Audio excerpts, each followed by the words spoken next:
علیکم ورحمۃ اللہ وبرکاتہ۔ سورۃ التوبہ آیت نمبر 17۔ اعوذ باللہ السمیع العلیم من الشیطان الرجیم من ہمزہ ونفخہ ونفثہ۔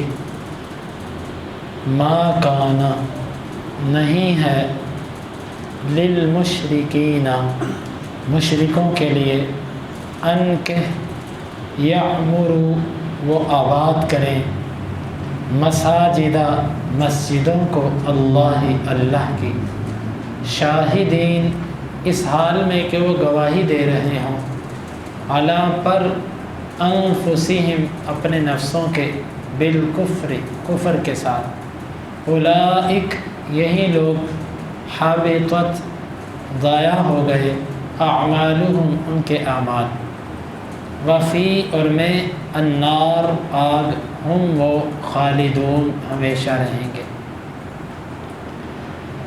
ما کان للمشرکین ان یعمروا مساجد اللہ مشرکوں کے لیے یہ لائق ہی نہیں ہے کہ وہ اللہ کی مسجدوں کو آباد کریں شاہدین علی انفسہم بالکفر اس حال میں کہ وہ اپنے آپ پر کفر کی گواہی بھی دیتے ہیں۔ اولئک حبطت اعمالہم یہی لوگ ہیں ان کے اعمال برباد ہو گئے وفی النار ہم خالدون اور آگ میں وہ ہمیشہ رہیں گے۔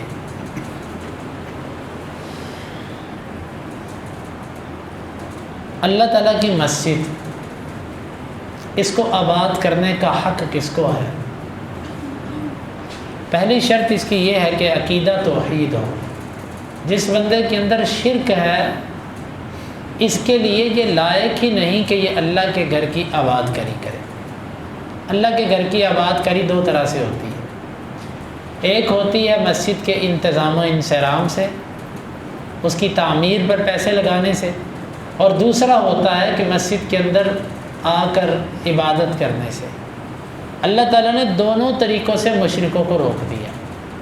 جب مکہ فتح ہوا تو فرمایا کہ مشرک آج کے بعد اللہ کے گھر کے پاس نہ آئے، کیونکہ انما المشرکون نجس، مشرک جو ہے وہ پلید ہے، گندگی ہے اس کے اندر۔ یہ گندگی جسم کی گندگی نہیں تھی، یہ عقیدے کی گندگی تھی، یہ نظریات کی گندگی تھی۔ تو فرمایا کہ یہ نجس ہے، یہ پاک لوگ نہیں ہیں، یہ اللہ کے گھر کے قریب نہ آئے۔ یہاں پر فرمایا کہ اللہ کی مسجد، اگرچہ یہاں پر مراد بیت اللہ ہی ہے، لیکن یہ حکم عام ہے، دنیا کے اندر کوئی بھی مسجد ہو اس کے اندر اس کی آباد کاری میں مشرک کا حصہ نہیں ہونا چاہیے۔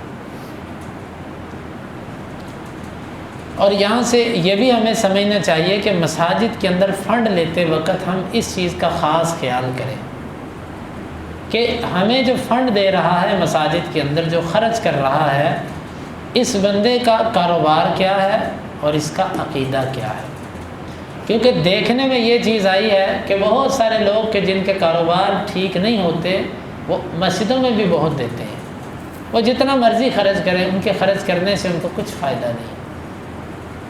تو یہ چیز ایک تو ہے کہ ہمیں پتہ ہی نہیں، کوئی گلے میں ڈال گیا، کوئی ویسے مسجد کے اندر جس کا پتہ نہیں اس کی بات کوئی نہیں۔ لیکن عام طور پر یہ ہمیشہ محتاط لوگوں کا اور اللہ پر توکل کرنے والوں کا یہ طریقہ رہا ہے کہ جب ان کو کوئی انفرادی طور پر ملنے آتا ہے تو کاروبار یا جن معاملات کا نہیں پتہ اس کی تسلی کر لے بندہ۔ کیونکہ جب ہم کسی کا حرام کا پیسہ اللہ کے گھر پہ لگائیں گے، حرام کا پیسہ طالب علموں کو کھلائیں گے، تو اس سے اچھی توقع کیسے ہو سکتی ہے؟ جو چیز کھائیں گے اس کے اثرات جسم پر ہوں گے۔ تو اللہ تعالیٰ نے یہاں پر قانون بنایا کہ کوئی بھی مشرک اللہ کے گھر کی آباد کاری نہیں کر سکتا، نہ اس کی تعمیر میں حصہ لے سکتا ہے اور نہ ہی وہ کسی طرح اس مسجد کے اندر اس کو داخل ہو کے آباد کرنا یعنی کہ عبادت وغیرہ کے لیے داخل ہو سکتا ہے۔ لہٰذا وہ لوگ جو مسجدوں کے اندر یا غوث عبد القادر جیلانی شیئا للہ لکھ دیتے ہیں، یا رسول اللہ صلی اللہ علیہ وسلم مدد لکھ دیتے ہیں، یا علی مدد، اور اسی طرح فاطمہ، علی، حسن، حسین رضوان اللہ علیہم اجمعین کے نام لکھ دیتے ہیں، یا کسی اور بزرگ کا نام لکھ کر اس سے مدد اور استغاثہ، اللہ کے گھروں کے اندر یہ سب لکھ دینا، یہ اللہ تعالیٰ کے گھر کی توہین ہے۔ تم اللہ کے گھر میں غیروں کی تختیاں لگاتے ہو، تمہارے گھر کے دروازے کے باہر میں کسی اور کی تختی لگاؤں، تم برداشت کرو گے؟ اپنے گھر کے باہر کسی کے نام کی تختی بھی ہم سے برداشت نہیں، کیونکہ یہ میرا گھر ہے، اور جو اللہ کا گھر ہے اس میں غیروں کے نام کی تختیاں، غیروں سے مدد کے کلمات لکھے جائیں، اللہ کی قسم یہ اللہ تعالیٰ کی توہین ہے، اور یہ تکلیف دینے والا امر ہے کہ رب کے بندے ہو کے غیروں کو پکارتے ہو، اور اللہ کے لیے عبادت کے لیے خاص کی ہوئی جگہ کے اندر تم غیر کو پکارتے ہو۔ ما کان للمشرکین ان یعمروا مساجد اللہ، مشرکوں کو حق ہی نہیں ٹھہرتا کہ وہ اللہ کی مسجدوں کے قریب آئیں۔ اگرچہ ہمارے معاشرے کے اندر اکثر مساجد ایسے لوگوں کے پاس ہے کہ جن کے عقائد کے اندر شرک موجود ہے، لیکن یاد رکھیے گا یہ اللہ کا قرآن دو ٹوک بات کرتا ہے۔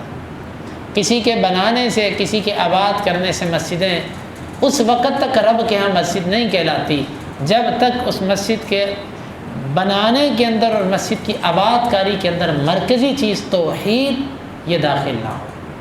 اگر توحید نہیں تو پھر کچھ فائدہ نہیں ہے۔ واللہ توحید کے بغیر تو کسی کے عمل بیکار ہیں، جتنے مرضی اعمال ہوں رب العالمین کے ہاں کوئی قابل قبول۔ اور اس لیے اللہ کی توحید سے محبت کیجیے، اللہ کے لیے غیرت کیجیے۔ جو اللہ کے ساتھ شرک کرتا ہے، اللہ کے ساتھ غیر کو شریک بناتا ہے، آپ کے دل میں اس کے لیے بظاہر اخلاق اچھا رکھیں، لیکن دل میں اس کے لیے نفرت ہونی چاہیے اس کے عقیدے کی وجہ سے، اور ساتھ ساتھ ہمدردی بھی ہونی چاہیے کہ شاید یہ قریب آ جائے۔ اگر دل کے اندر یہ انتقام اور نفرت نہیں ہے تو یہ ایمان کے ختم ہونے کی علامت۔ میں پورا اس بات پہ یقین رکھتا ہوں کہ جو رب کے لیے غیرت کرے گا اللہ تعالیٰ اس کی غیرت کو ضائع نہیں ہونے دے گا۔ توحید تو یہ ہے کہ رب حشر میں کہہ دے یہ بندہ دو عالم سے خفا میرے لیے تھا، اللہ تعالیٰ محشر کے میدان میں کہہ دے کہ دنیا میں لڑائی میرے اس بندے کی صرف میری وجہ سے تھی، اور کوئی وجہ ہی نہیں تھی دنیا سے لڑنے کی اس کی۔ اس توحید کا مزہ ہی کچھ ہو رہا ہے۔ ہم نے وہ توحید چھوڑ دی، وہ درس دینے چھوڑ دیے۔ پہلے ہمارے عام بزرگ بھی ان کی زبانوں پر توحید کے کلمات تھے، اب تو یہ صدائے منبر و محراب سے بھی دب گئیں، وہاں سے بھی یہ باتیں بہت کم ہو گئیں، سیاست کی طرف چل نکلے ہم، اور یہ توحید کی باتیں مسجدوں سے اب کم ہو گئی۔ تو بھائیو دوستو، اپنی دعوت کے اندر توحید کو داخل کیجیے، اپنے رشتہ داروں میں، اپنے دوست احباب میں، اپنی مجالس کے اندر اللہ کی توحید کا تذکرہ کیجیے۔ کوئی ناراض ہوتا ہے تو ہو جائے، اس کا ناراض ہونا کل قیامت کے دن آپ کے حق میں گواہی بنے گا، اللہ یہ میرے سے ناراض ہی اس لیے تھا کہ میں تیری توحید اس کو سناتا تھا۔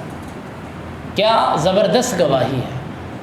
تو اللہ تعالیٰ نے یہاں پر فرمایا کوئی مشرک اللہ کے گھر کو آباد نہ کرے، شاہدین علی انفسہم بالکفر، یہ اپنے نفسوں پر کافر ہونے کی گواہی بھی دیتے ہیں، یعنی بڑے فخر سے کہتے ہیں ہم نہیں مانتے اس کو، نہیں مانتے ہم اس کو۔ جو بندہ اس قدر ضد اور عناد کے اندر ہو، اس بندے کو نہیں حق کہ اللہ کے گھر کو آباد کرے۔ مشرکین مکہ اس بات پہ فخر کرتے تھے کہ ہم اللہ کے گھر کے متولی ہیں، ہم حاجیوں کو پانی پلاتے ہیں، ہم بیت اللہ کی صفائی کرتے ہیں، ہم آنے والوں کی خدمت اور ان کو لباس دیتے ہیں، یہ اس بات پہ وہ فخر کرتے تھے۔ اللہ تعالیٰ نے فرمایا تم فخر کس بات پہ کرتے ہو، تم تو اس لائق ہی نہیں کہ تم اللہ کے گھر کے پاس رہو۔ اور ساتھ آگے فرمایا کہ اولئک حبطت اعمالہم، ان کے اعمال برباد ہو گئے۔ جس بندے کے اندر شرک ہے وہ کروڑوں اربوں صدقہ کرے، وہ لاکھوں مساجد بنا دے، لاکھوں خیراتیں کر دے، اور جتنے مرضی نوافل ذکر اذکار اور جتنے مرضی محفلیں اور جتنے مرضی کام کروا لے نیکی کے، اگر اس کے عقیدے کے اندر شرک ہے تو اللہ رب العالمین اس کے عمل کو ہباء منثورا بنا دے گا، جو راکھ کی طرح اڑ جائیں گے۔ اللہ کی قسم عقیدہ توحید اتنی طاقتور چیز ہے، اگر عقیدہ توحید آپ کے پاس ہے نا تو دنیا کی طاقت جو ہے وہ آپ کو رب کی رحمت سے محروم نہیں کر سکتی۔ رب مرضی کا مالک ہے، عقیدہ توحید ہے تو آپ پر رب اپنی رحمت کرے گا، ضرور کرے گا، فوری نہیں کرے گا تو کچھ دیر بعد کرے گا۔ اگر عقیدہ توحید نہیں ہے پھر اخلاق بھی ہو، مال بھی ہو، عبادت بھی ہو اور جناب باقی سب کچھ ہو، رب کو کوئی پرواہ نہیں۔ کیوں تم رب کے لیے مخلص نہیں، ایک اللہ کے لیے تم خالص نہیں، اللہ کو تمہاری باقی نیکیوں کی کیا ضرورت ہے۔ توحید جو ہے یہ ام العبادت ہے، عبادات کی ماں ہے توحید، اگر یہ ہے تو پھر باقی عبادت بھی قبول ہے، اگر یہ نہیں ہے تو باقی عبادتیں اللہ کے یہاں قبول نہیں ہیں، ان کے عمل برباد ہو گئے کیونکہ توحید نہیں ہے۔ وَفِي النَّارِ هُمْ خَالِدُونَ، اور یہ آگ میں ہمیشہ ہمیشہ رہیں گے۔ اللہ رب العالمین سے دعا ہے کہ اللہ تعالی ہمیں اس آیت مبارکہ کو سمجھنے کی اور اس کے تقاضوں کو پورا کرنے کی توفیق عطا فرمائے۔